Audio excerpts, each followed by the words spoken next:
sing hade urang salila hirup hiji nu paling istimewa hirup mah ulah ngadoakeun jore ka batur teh eta. Lamun geus bisa ulah ngadoakeun jore ka batur geus wali teh. Ulah ngadoakeun jore sama sekali bagus bae geus kumaha Allah bae. Jelema doang kemantak diangkat jadi nabi, kemantak diangkat jadi rasul lantaran genna teh geus jelas nyana teh istimewa. Nu mantak diangkat jadi wali lantaran nyana teu pernah ngadoakeun goreng ka batur. Mantak Allah pernah nanya ka malaikat Jibril, "Nun Gusti, mun mana dijadikeun manusia ku kaula, mana da kumaha ibadahna?" "Ih Gusti, atuh nyangakeun sadaya-daya atuh abdi mah jadung Gusti teu terangna naon. Adapun ibadah jeung teu ibadahna ge atuh kumaha Gusti bae." Bagus, Gusti Allah. Tetapi lamun maneh ku kaula dijadikeun manusia, ndek kumaha ibadah maneh? Pilihan maneh heula. Hiji abdi mah ndek beberean bae moal eureun-eureun. Dua, nomor kadua kula mandek nulungan bae salila hirup kaula. Tilu kula mah endek mengabdi bebeneran ka Gusti moal aya jang abdi. Nomor kaopat abdi mah teu hayang ka surga, teu hayang ka neraka. Tah opat perkara abdi mah. Tah Jibril nu mandat maneh dijadikeun Jibril ge ku kaula lantaran boga kahayangna seperti eta. Lamun urang tah mun urang nuturkeun seperti eta, urang ge ongkos malaikat Jibril. Minimal ganti ngaran Jibril lah. Eta hebat malaikat Jibril salila hirup ulama ndek beberean bae. Pon ware eta boga niat dek beberean bae pan ieu mah lain hayangna dibere. Ih teu meunang manggih nu sugih. Asal manggih nu sugih bae haju bae nyieun bae nyen proposal. Bangkawarahnya sih. Nah, ieu urang ulah ngadoakeun goreng. Baheula di Mesir aya hiji sepasang ustad jeung ustazah magahan ngaji susah, suami istri susah. Maisyahna kahirupanana ngan boga kotok-kotokna hiji.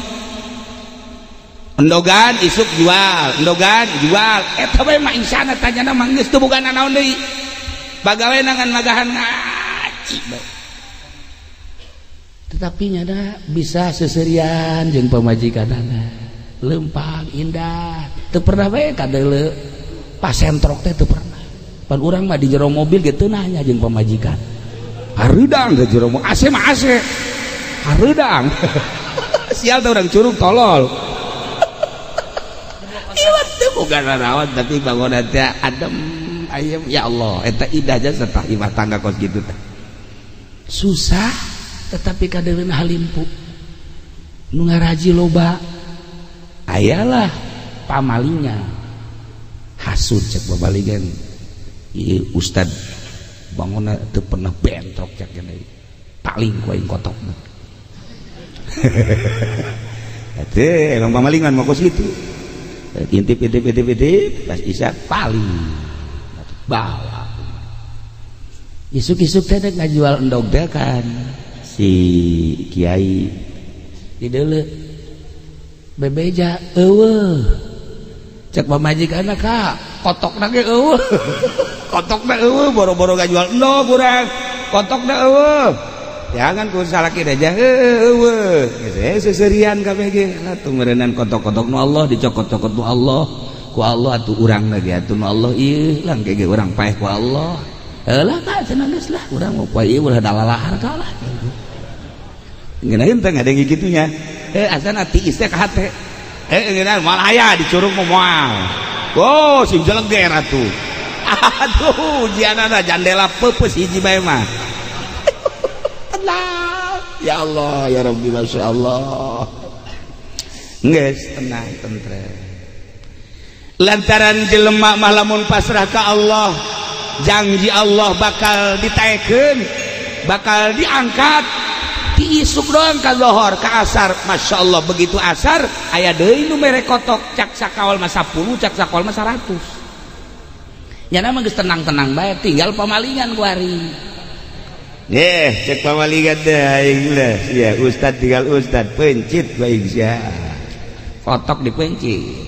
Bismillahirrahmanirrahim. Maling ya biasa mencit kotok mah bismillah.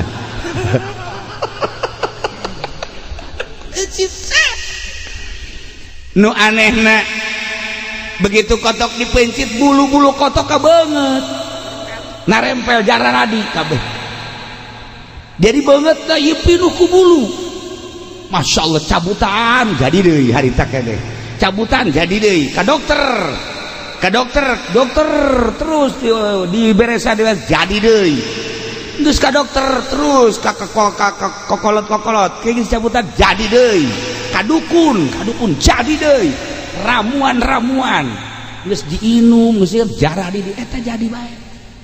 Ayeuna kan nyana bingung ieu bulu kotok jadi bae cenah.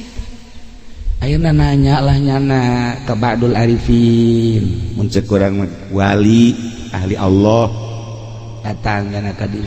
Waalaikumsalam. Naon?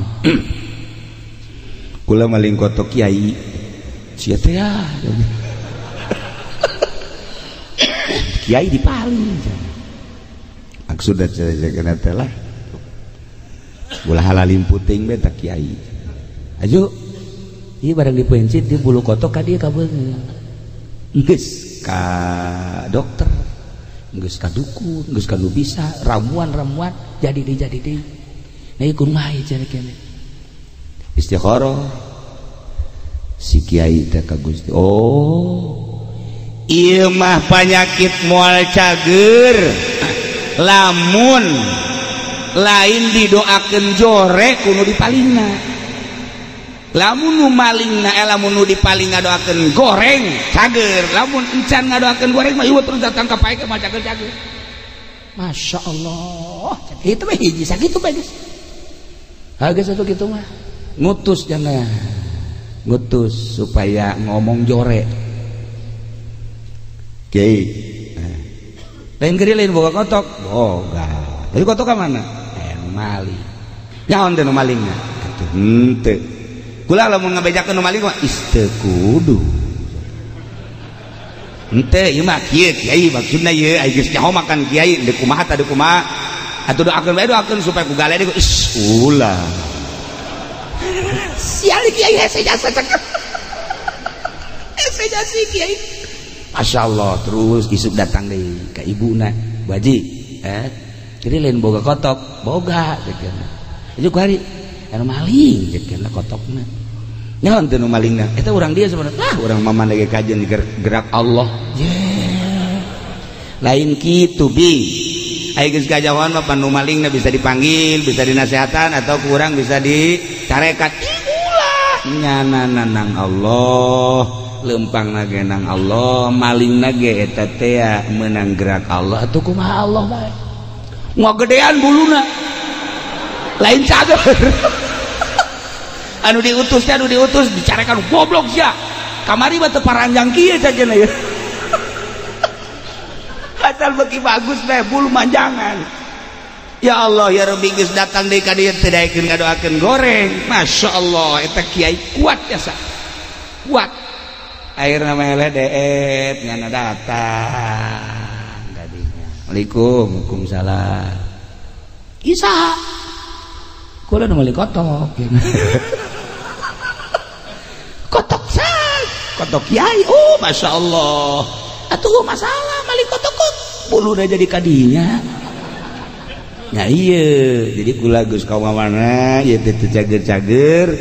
Nah ieu mah eueuh di jalan cek kiai anu di anu hiji-hijina cara supaya cager lamun kiai ngadoakeun goreng ka kula ya tuh kula ngomong ya kena ngadoakeun goreng mah teh jeger ka Allah nang Allah manjangan deui nyana sujud di dinya artina ieu mah doakeun goreng ya supaya jadi obat bae ieu mah kula mah doakeun goreng kula deuk kumaha tah kumaha nu penting kula cager. Dia mah ngadoakeun goreng ge lain naon supaya kula cager bae. Akhirna nyana merenung ka Gusti Allah demi kecageran. Akhirna nyana ngadoakeun goreng. Maksudnya mah supaya cager, henteu aya naon di hate. Jang nyageurkeun. Ya Allah ya Rabbi, hamba Gusti nu maling kotok kula, anu kula ieu teu pernah ngadoakeun goreng, makin kula teu ngadoakeun goreng makin panjang buluna. Karunya kula ya Allah ya Rabb, ieu jelema nu maling kotok nyanggakeun sadaya-daya, kula tersep jasa sabarama dipali ku jelema ieu. Atuh baleslah Gusti sakumaha pagawean jelema anu maksiat. Harita kene cage. Cage seponta. Kiai kotokna paraeh kabeh. Anu tadi teh nang pamere teh. Lantaran ngagonengkeun goreng ngadoakeun goreng, paraeh kabeh kotokna. Dibales. Tuh, jadi eta teh sabenerna mah nyana embung ngagonengkeun eta mah sakadar ngobatan. Nah, ieu konsep hirup urang deuk jadi kiai, dek jadi pedagang, dek jadi pemerintah, TNI, dek jadi polisi, dek jadi naon be, hiji be ulah sok ngadoakeun goreng ka batur, insyaallah geus. Indah jasa. Jahirup teu kudu jadi kiai. Henteu kudu jadi kiai, Kanjeng Nabi berhadapan jeung panglima perang, apakah Kanjeng Nabi nitah eureun ka panglima jangan teu? Kanjeng Nabi kapanggih jeung polisi, askar, apakah Kanjeng Nabi titah eureun jadi askar? Henteu. Kanjeng Nabi kapanggih jeung petani, sugan Kanjeng Nabi nitah eureun tani, henteu. Kanjeng Nabi kapanggih jeung pedagang, sugan Kanjeng Nabi nitah eureun dagang, henteu. Ban Kanjeng Nabi mah mangga kabeh, nu penting takwa ka Gusti Allah, sebab etalah bekal jang bahan balik ka lembur nu asli. Urang jadi polisi, sing jadi polisi nu takwa, sebab polisi ge bakal paeh.